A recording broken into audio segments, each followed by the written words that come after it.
Karibu katika mwendelezo wa sheria 12 za Kalma, na hii ni sheria namba 2, Law of Grace, sheria ya ukuaji.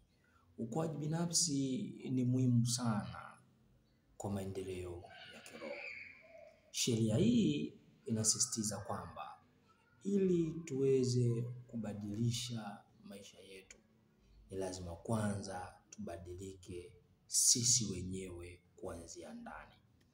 Hapa anasisitiza zaidi, ili uweze kufanya vitu vikubwa sana kwenye maisha haya ambayo sisi tunayaishi, ni lazima uweze kujifanyia self evaluation, tathmini ya ndani kabisa, na uweze kubadilika kutokea ndani kabisa.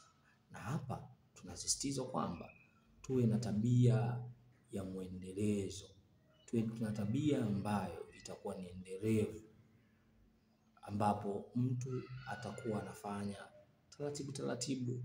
Ima inawezekana kwenye biashara, ima inawezekana kwenye kazi, ima kwamba kuna vitu unataka uviweze kuviacha kwenye maisha yako. Kwa hiyo inakupasa uweze kuanzia hapo ulipo. Anza kubadilika wewe kwanza, then utaweza kuyabadilisha maisha yako unaishi. Asante sana, endelea kubaki hapa hapa kuweza kuzijua sheria 12 za Kalma, na hii ni sheria namba 2.